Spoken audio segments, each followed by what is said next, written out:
Hello students, स्वागत है आपका आज की ऑनलाइन क्लास के अंदर।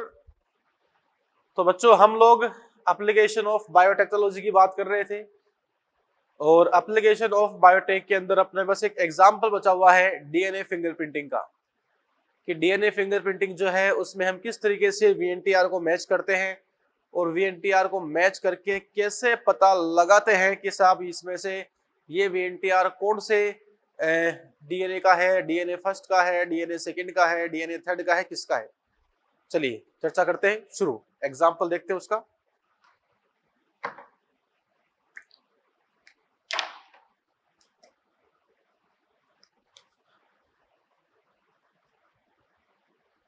हाँ जी, तो एग्जाम्पल देखते हैं डीएनए फिंगरप्रिंटिंग के। डीएनए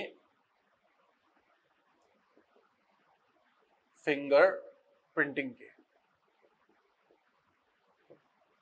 जैसे एक एग्जाम्पल जो अपने मॉड्यूल में दे रखा है, जो अपने एनसीईआरटी में दे रखा है बच्चों, उसकी हम यहाँ पे डिस्कस करेंगे। यहाँ पर पेज नंबर 3.24 पर आपके सामने इस तरीके का एग्जाम्पल दे रखा है और इस एग्जाम्पल को ही हम आपको बोर्ड पे सोल्व कराएंगे। ये एनसीईआरटी का है, अगर एग्जाम में आएगा तो ये आएगा। देख बच्चों, यहाँ पर आपके पास में ये एक शीट है और इस शीट के अंदर जो है आपको डीएनए फ्रेगमेंट्स दिए गए हैं। इस तरीके से डीएनए के फ्रेगमेंट्स आपको दे रखे हैं यूं ऐसे से। उसके बाद में ये बच्चों यहाँ पर सी मान लेता हूं मैं इसको, ये वीएनटीआर सी है। सी वीएनटीआर का मतलब ये है कि ये वो डीएनए के खंड है, ये वो डीएनए के खंड है जो आपको मौका वारदात पे मिले हैं। ठीक है, जहां पे आपको जो डीएनए मिला है ये वो है और इस डीएनए को आपको पहचानना है कि ये डीएनए कौन से आदमी का है, आदमी ए का है या आदमी बी का है।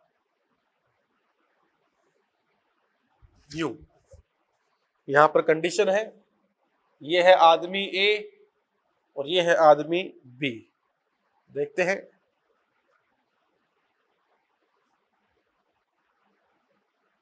इस प्रकार से कंडीशन है।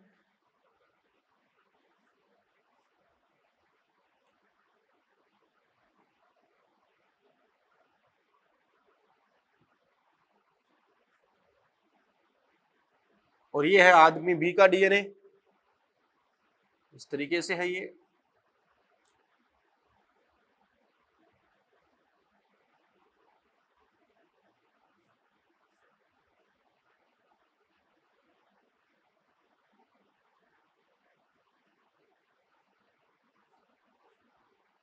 हाँ जी, फिर देखो बच्चों, कई बार क्या होता है कि यहाँ पे आपको दे रखा होता है ऐसे 1 2 3 4 ऐसे लिखा होता है 1 2 3 4 5 6 7 8 9 10 11 12।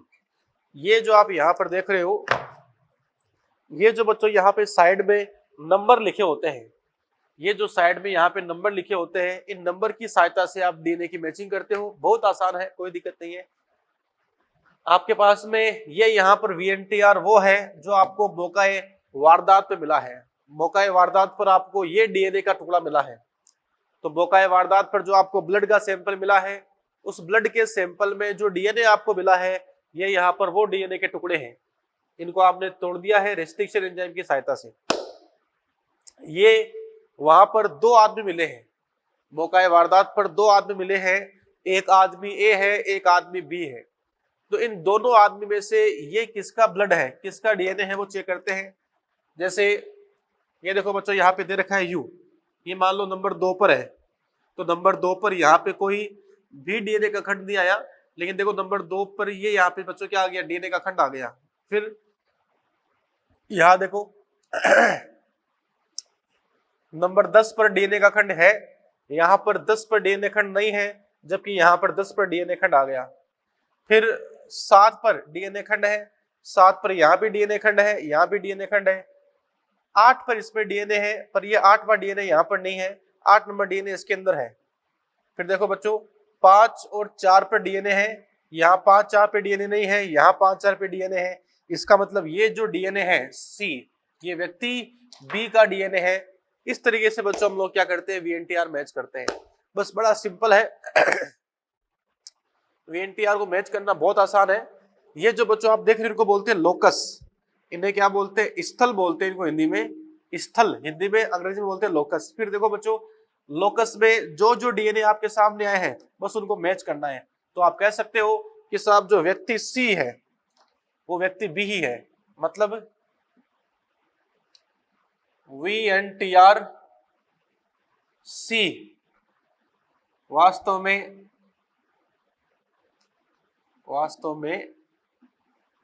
व्यक्ति बी का डीएनए है, व्यक्ति बी का डीएनए है। ये बच्चों आपके सामने यहाँ पे कंडीशन है, ये अपने सामने कंडीशन है।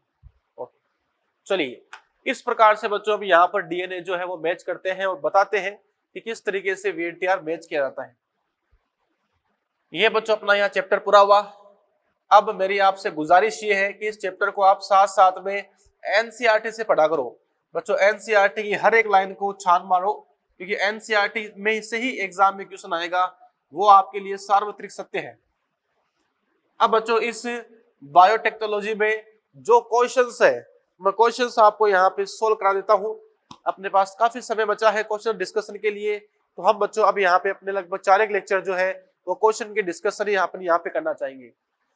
क्वेश्चन डिस्कशन में मैं आपको वो क्वेश्चन बता रहा हूँ जो काफी कॉन्सेप्चुअल है, जिसमें बच्चों को दिक्कत आ सकती है, लेकिन फिर भी इसके अलावा अगर आपको कोई दिक्कत आए तो आप हमारी वेबसाइट पर एज ए डाउट काउंटर के फॉर्म में आपके डाउट भेज सकते हो। मॉड्यूल के क्वेश्चन की फोटो खींचो और डाउट काउंटर पे आप भेज सकते हो। ठीक है, चलिए क्वेश्चन डिस्कशन करते हैं। सबसे पहले बात करेंगे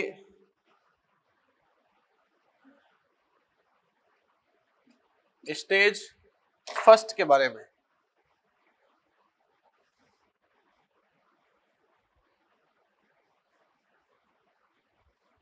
स्टेज फर्स्ट की हम चर्चा करते हैं। चर्चा करते हैं स्टेज फर्स्ट के बारे में।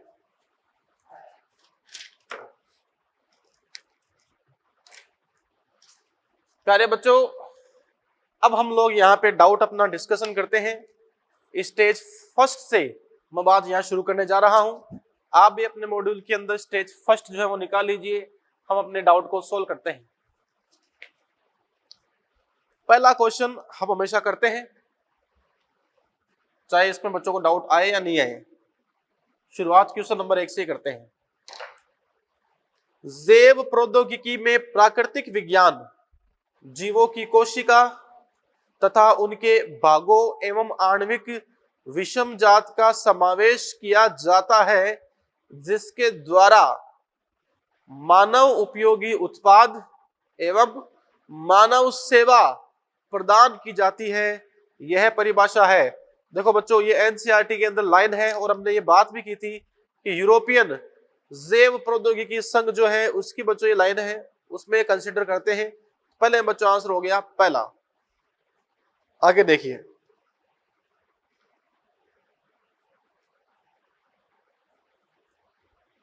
अब बच्चों हम क्वेश्चन नंबर यहां पे कर लेते हैं 2। किसे जैव प्रौद्योगिकी के भाग के रूप में सम्मिलित नहीं किया जाता? किसको जैव प्रौद्योगिकी के भाग के रूप में सम्मिलित नहीं करते हैं? टेस्ट ट्यूब बच्चे के लिए अजीवित माध्यम में निषेचन कराना, टेस्ट ट्यूब बच्चे के लिए जीवित माध्यम में निषेचन कराना, खराब जीन में सुधार करना या टीका निर्माण करना। देखिए आपके पास 4 ऑप्शन है, इनमें से कौन सा ऑप्शन जो है वो बायोटेक्नोलॉजी का पार्ट नहीं है, कौन सा विकल्प जो है वो जैव प्रौद्योगिकी का भाग नहीं है? देखिए चौथा ऑप्शन है टीका निर्माण। बच्चों टीके का निर्माण करना आप कह सकते हो बायोटेक्नोलॉजी का भाग ही है। हम लोग क्या करते हैं, वांछित जीन जो है उसको प्लाज्मिड में डालकर बैक्टीरिया में डाल देते हैं, परपोषी कोशिका में डाल देते हैं। फिर बच्चों वहां पर जो वांछित जीन है उससे वैक्सीन निकलती है, उससे टीका निकलता है। इसके अलावा आप इसको ऐसे भी सोच सकते हो कि जो ट्रांसजेनिक एनिमल्स होते हैं, जो पारजीनी जंतु होते हैं, उन ट्रांसजेनिक एनिमल्स के अंदर, उन पारजीनी जंतु के अंदर अगर आप कंडीशन देखो तो हम कह सकते हैं कि ट्रांसजेनिक एनिमल्स वगैरह जो होते हैं, ये ट्रांसजेनिक एनिमल्स का हम यूज करते हैं वैक्सीनेशन के लिए, टीके निर्माण के लिए। तो टीका निर्माण बाकायदा बायोटेक का भाग है। खराब जीन में सुधार करना, बच्चों मैंने बताया था आपको जीन थेरेपी, जीन थेरेपी तो एप्लीकेशन ऑफ बॉटनी है, एप्लीकेशन ऑफ बायोटेक्नोलॉजी है। हमने कहा भी था कि भाई जो डिजायर्ड जीन है हम वो डाल देते हैं खराब जीन की जगह पर। टेस्ट ट्यूब बच्चे के लिए जीवित माध्यम में निषेचन कराना, अगर आप शुक्राणु को मादा के गर्भाशय में डाल देते हो तो बच्चों वो बायोटेक्नोलॉजी नहीं है, वो तो हम काफी समय पहले से कर रहे हैं, वो बायोटेक्नोलॉजी नहीं है। स्पेशली पशुओं में करते हैं। पशुओं में क्या करते हैं, जो नर पशु है उसका जो शुक्राणु है उसको ले लेते हैं, फिर उसको मादा पशु के अंदर डाल देते हैं, तो वो बायोटेक्नोलॉजी नहीं है, वो एक नेचुरल प्रोसेस है। टेस्ट ट्यूब बच्चे के लिए अजीवित माध्यम में निषेचन कराना, यस ये बच्चों ये भी बायोटेक्नोलॉजी है। जैसे इसमें क्या होता है कि टेस्ट ट्यूब के अंदर ही हम लोग अंडाणु और जो शुक्राणु है उसका निषेचन करा देते हैं, तो वो बायोटेक्नोलॉजी है। पर्सन ये बोल रहा है इनमें से कौन सा बायोटेक का भाग नहीं है, इसका बच्चों सही आंसर जाएगा ऑप्शन नंबर 2 कि जीवित माध्यम में निषेचन कराना, ये बायोटेक का भाग नहीं है बिटवा। आगे बात करते हैं क्वेश्चन नंबर 3।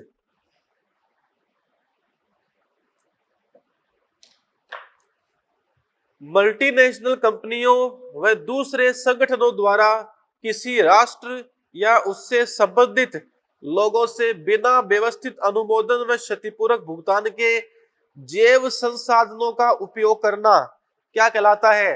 तो दूसरे राष्ट्र की बिना अनुमति के, बिना उसकी इजाजत के, बिना उसके परमिशन के उसके रिसोर्सेस का, उसके संसाधनों का उपयोग करना बायोपायरेसी कहलाती है। दूसरा इसका ऑप्शन हो गया। क्वेश्चन नंबर 4 हम देखें, नवीन जैव प्रौद्योगिकी में शामिल नहीं है, मॉडर्न बायोटेक्नोलॉजी में, आधुनिक जैव प्रौद्योगिकी में क्या शामिल नहीं है? आइए देखते हैं प्यारे बच्चों। देखें, स्वपात्रे निषेचन तकनीक, इनविट्रो कंडीशन, पादप उत्तक संवर्धन, आनुवांशिक अभियांत्रिकी या परंपरागत तकनीक से दही का निर्माण। बच्चों मैंने कहा था आपको मॉडर्न बायोटेक के अंदर क्या होगा, बताते हैं आपको। बच्चों मॉडर्न बायोटेक में कुछ यूं होता है कि हम लोग क्या करते हैं मॉडर्न बायोटेक्नोलॉजी के अंदर कि जो बैक्टीरिया है, जो सूक्ष्म जीव है, उसमें जीन इंप्रूवमेंट करते हैं, उसमें कोई कम दक्ष जीन जो है उसको बाहर निकाल लेते हैं और वहां पे गुड जीन डाल देते हैं। इसको बच्चों बोलते हैं मॉडर्न बायोटेक्नोलॉजी। परंपरागत तकनीक से हम जो दही बनाते हैं वो मॉडर्न बायोटेक्नोलॉजी नहीं है, वो ओल्ड बायोटेक्नोलॉजी है। वो आप कह सकते हो पुरातन, प्राचीन बायोटेक्नोलॉजी है, जो सूक्ष्म जीव की प्राकृतिक क्षमता पर निर्भर करती है। That is dependent on the natural efficiency of micro organism. ठीक है, तो बच्चों यहाँ पे हो जाएगा आपका आंसर नंबर 4। यहाँ पे क्या हो गया, आंसर नंबर 4 हो गया। देखिए आगे चर्चा करते हैं।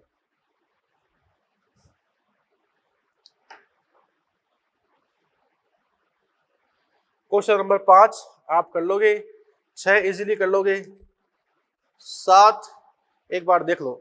क्वेश्चन नंबर 7 देखते हैं बच्चों।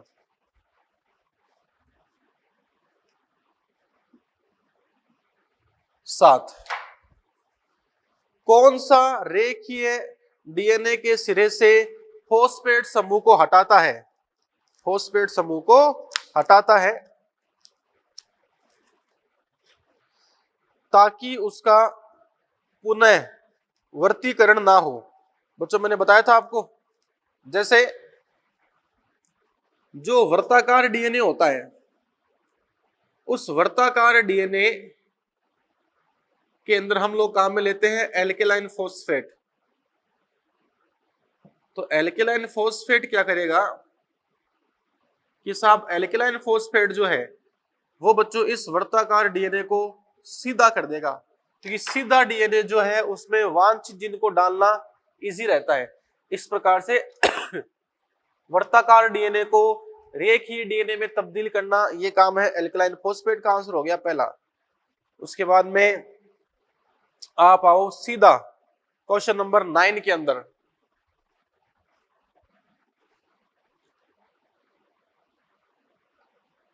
क्वेश्चन नंबर 9 रिवर्स ट्रांसक्रिप्टेज है।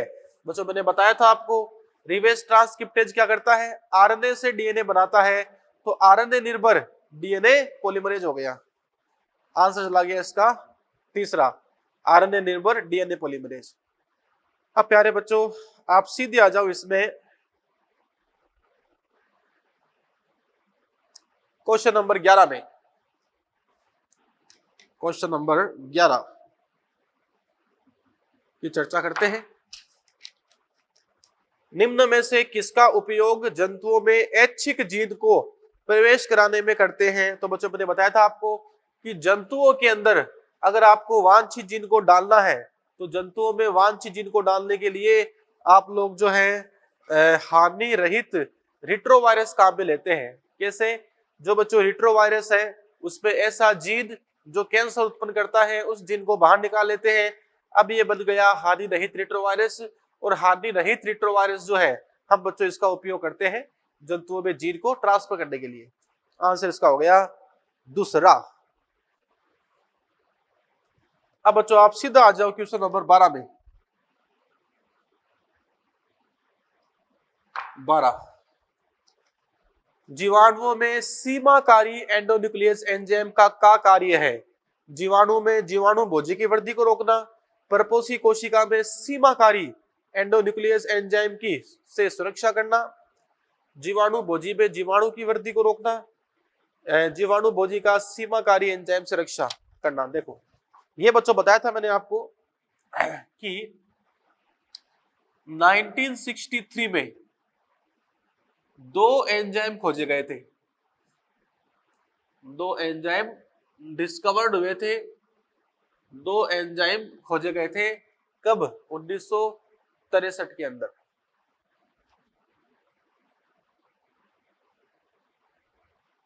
एक एंजाइम यहां पर था जो, जैसे मान लो बच्चों ये बैक्टीरिया है, इस बैक्टीरिया में संक्रमण करता है वायरस, और ऐसा वायरस जो बैक्टीरिया में संक्रमण करे उसको बोलते हैं बैक्टीरियोफेज। वो बच्चों क्या है? बैक्टीरियोफेज है, वो बैक्टीरियोफेज है। तो बैक्टीरियोफेज क्या करता है, अपना जो डीएनए होता है अपने डीएनए को डाल देता है परपोषी कोशिका के अंदर। बैक्टीरियोफेज क्या करता है, अपना जो डीएनए है उसको डाल देगा परपोषी कोशिका में। अब बैक्टीरिया में क्या करते हैं, 2 एंजाइम होता है।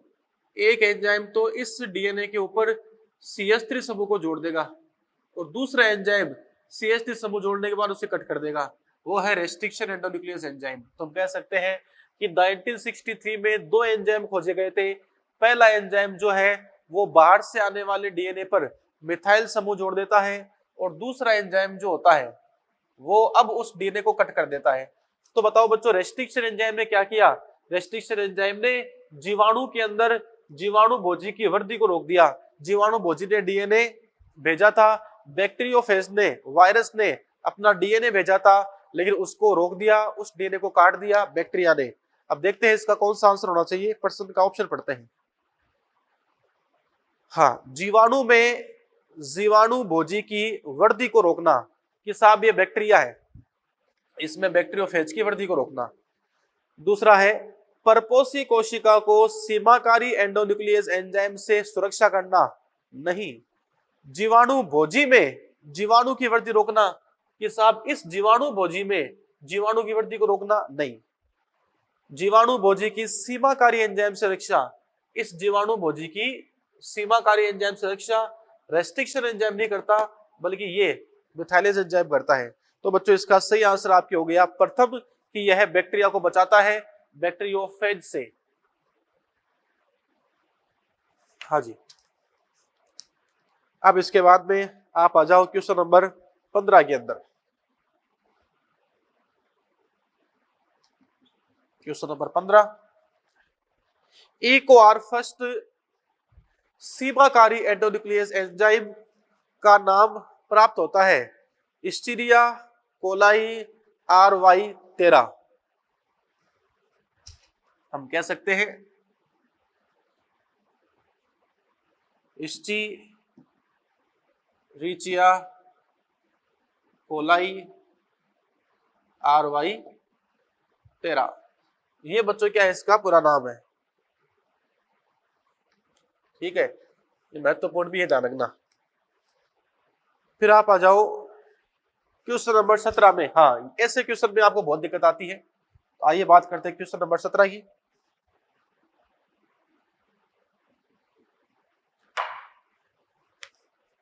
सुनना बड़े ध्यान से। पुनर्योगज प्लाज्मिड एम्पिसिलिन प्रतिरोधी जीन को खो देगी।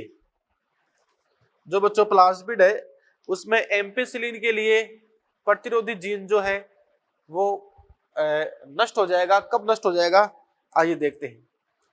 यदि हम बाहरी डीएनए को पीएसटी फर्स्ट स्थल पर पीबीआर 322 में जोड़ते हैं, बच्चों ऐसे क्वेश्चन के लिए आपको पता होना चाहिए पीबीआर 322 की संरचना। हमने कहा था कि साहब ये यहां पे होता है पीबीआर 322, ये यहां पर है दो जीन जो कि एंटीबायोटिक के लिए प्रतिरोधी है। ये यहां पे है एम्पिसिलिन के लिए प्रतिरोधी, और ये है टेट्रासाइक्लिन के लिए प्रतिरोधी। तो बच्चों एम्पिसिलिन के लिए यहां पर दो रेस्ट्रिक्शन साइट है, पीवीयू फर्स्ट और पीएसटी फर्स्ट। अगर आप पीवीयू फर्स्ट और पीएसटी फर्स्ट रेस्ट्रिक्शन एंजाइम का उपयोग करते हो तो एम्पिसिलिन के लिए प्रतिरोधी जीन पे कट लग जाता है। ठीक है, तो देख लो बच्चों इसका आंसर कौन सा होगा। यदि हम बाहरी जीन को, बाहरी डीएनए को पीएसटी फर्स्ट स्थल पर पीबीआर 322 में जोड़ते हैं, पीबीआर 322 में जोड़ते हैं। देखो बच्चों आपको पता है पीएसटी फर्स्ट में अगर आपने जोड़ दिया तो पीएसटी फर्स्ट पर क्या है, एम्पिसिलिन वाला बाध्य भी है, अर्थात पीएसटी फर्स्ट और पीवीयू फर्स्ट दोनों में से कहीं पर भी अगर आपने जोड़ दिया इस वांछित जीन को तो बच्चों यहाँ पे कट लग जाएगा। और यहाँ कट लगने से क्या होगा, यहाँ कट लगने से एम्पिसिलिन के लिए जो प्रतिरोध है वो प्रतिरोध हट जाएगा। आगे देखते हैं। यदि हम ऐच्छिक डीएनए को इक्वार फर्स्ट पर, तो इक्वार फर्स्ट तो टेट्रासाइक्लिन यहाँ ऊपर की तरफ आता है, तो यहां से कौन सा हो गया, पहला ही हो गया। आगे देखते हैं बच्चों क्वेश्चन नंबर 18 और देख लो, साथ में लगे हाथ।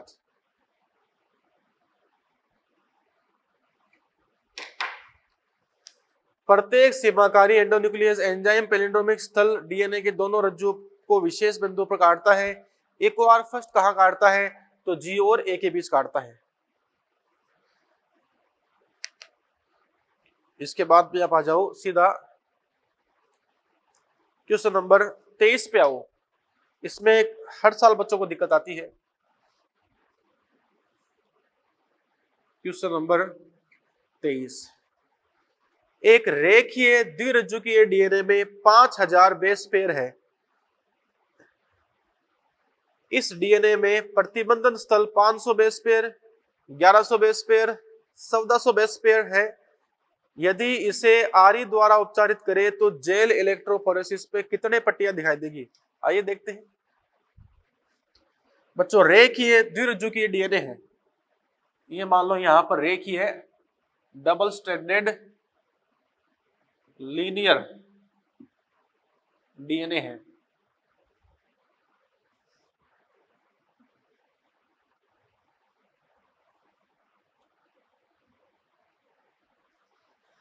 इसमें 5000 बेस पेयर है। डीएनए में प्रतिबंधन स्थल एक तो है 500 बेस पेयर के ऊपर, एक है 1100 बेस पेयर के ऊपर, और एक है 1400 बेस पेयर के ऊपर। मतलब आपने रेस्ट्रिक्शन एंजाइम का उपयोग किया तो यहां कट लग गया, यहां कट लग गया, यहां कट लग गया। तो बताइए जेल इलेक्ट्रोफोरेसिस में कितनी पट्टियां दिखाई देगी आपको, बहुत सिंपल है। टोटल कितना हो गया, 5000 हो गया। इसमें से आपने कट लगाई है 3 जगह पर, तो 1 2 3 4 बच्चों यहाँ पे पट्टियां आ गई, 4 पट्टियां यहाँ पर आ गई। इनमें से ये जो पट्टी है वो हो गई 500 की, 500 1100 के बीच कितने बच गए, 600, 1100 1400 के बीच कितना बच गया, 300, बाकी यहाँ पर ये बच गया। तो हम कह सकते हैं कि साहब यहाँ पे जेल इलेक्ट्रोफोरेसिस में कितनी पट्टी आएगी, अगर आपने 3 जगह के ऊपर जो डीएनए है उसको कट लगाया गया है तो उस कंडीशन पूछा इसने। तो देख लो बच्चों, बहुत सिंपल क्वेश्चन है। आंसर इसका आ गया तीसरा ऑप्शन 4 कि साहब 4 पट्टियां बन जाएगी, एक कट यहां लगा दिया, एक कट यहां लगा दिया, एक कट यहां लगा दिया। भी 5000 बेस पेयर है, पहला कट लगा दिया 500 पर, दूसरा 1100 पर, तीसरा 1400 पर, तो कट लगे कितने, 3 कट लगते हैं तो 4 पट्टियां बन जाती है, तो 4 पट्टियां बन जाती है। ये यहां पर सीन है। अब आप सीधा बच्चों आ जाओ क्वेश्चन नंबर 30 में। 30 में कौन सा वाहक नहीं है, कौन सा वेक्टर नहीं है, प्लाज्मिड वेक्टर है, प्लास्टिड। बच्चों प्लास्टिड जो है वो तो लवक होता है, प्लास्टिड क्या है, लवक है ना, हरित लवक, अवर्णी लवक, वर्णी लवक, तो ये लवक नहीं है, सॉरी ये वाहक नहीं है। लेमडा फेज ये क्या है, वेक्टर है, बैक्टीरियोफेज है। फोस्बिड ये भी वेक्टर है।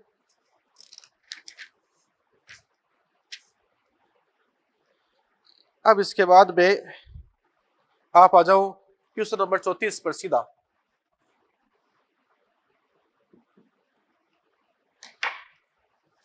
पुनर्योगज की पहचान करने के लिए प्लाज्मिड में स्थित एंटीबायोटिक के लिए प्रतिरोधी जीन के अतिरिक्त वह कौन सा चयनात्मक चिन्हक है जिससे उपयोग कर सकते हैं।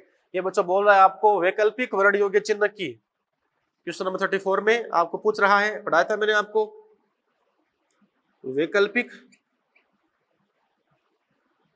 वर्ण योग्य चिन्हक, और ये कौन सा है, याद करो, beta galactosidase, beta galactoside permease, beta galactosidase transacetylase या अल्फा ग्लूकोसाइडेज। अच्छा इसका आंसर होगा बीटा गैलेक्टोसाइडेज।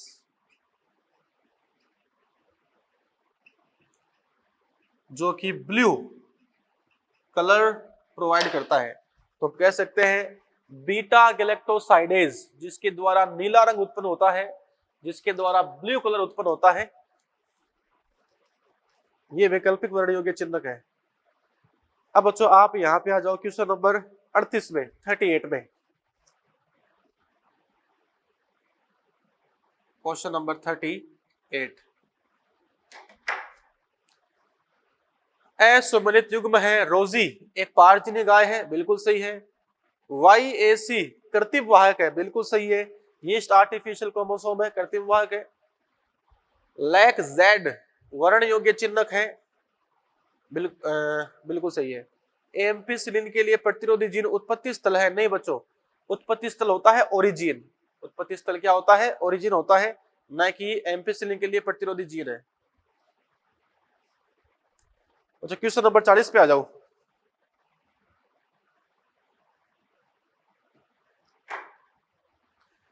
क्या घटित होगा यदि पुनर्योगज डीएनए निर्माण, यदि पुनर्योगज डीएनए निर्माण के लिए स्थानांतरण एक एंजाइम गैलेक्टोसाइडेज को निर्देशित करने वाले कोडिंग भाग में कर दिया जाए। एंजाइम निष्क्रिय हो जाएगा, क्रोमोजेनिक पदार्थ की उपस्थिति में नीला रंग प्रदान करेगा, निवही मतलब कॉलोनी कोई रंग उत्पन्न नहीं करती है। बच्चों बिल्कुल सिंपल है, अगर आपने बीटा गैलेक्टोसाइडेज का निर्माण करने वाले वैकल्पिक वर्णियों के जीन में, वैकल्पिक वर्णियों के जीन में जेड जीन की जगह आपने वांछित जीन डाल दिया, तो बच्चों अब ये एंजाइम निष्क्रिय हो जाएगा। अब ये ब्लू कलर उत्पन्न नहीं कर सकता, जिससे बनने वाली निवा है, जिससे बनने वाली कॉलोनी जो है वो ब्लू कलर की नहीं होती। तो बच्चों यहाँ पे फर्स्ट भी सही है, थर्ड भी सही है, आंसर हो गया चौथा, बोथ 1 and 3। आगे देखें क्वेश्चन नंबर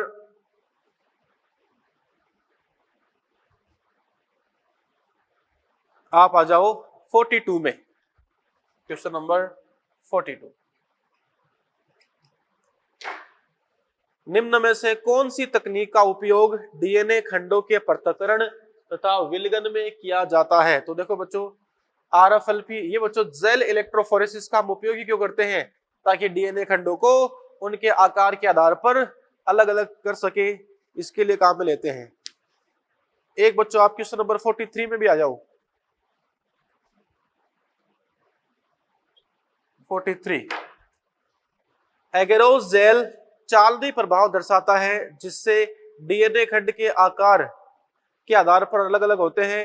एगेरोस जेल को प्राप्त किया जाता है। तो देखो बच्चों एगेरोस जेल जो है, इस एगेरोस जेल को हम प्राप्त कहां से करेंगे? तो आपको पता है कि एगेरोस जेल को प्राप्त करते हैं सीवीड से, समुद्री घास से। और बच्चों समुद्री घास यहाँ पे कौन सी है? जेलिडियम और ग्रेसिलेरिया है, ये याद कर लेना। जेलिडियम और ग्रेसिलेरिया, ये दो यहां पर है जिनका हम उपयोग करते हैं एगेरोस जेल के निर्माण के लिए। चलिए ये बच्चों हमने कुछ क्वेश्चंस की बात की है, बाकी बात करते हैं क्वेश्चंस के बारे में अपने नेक्स्ट लेक्चर के अंदर। Thank you.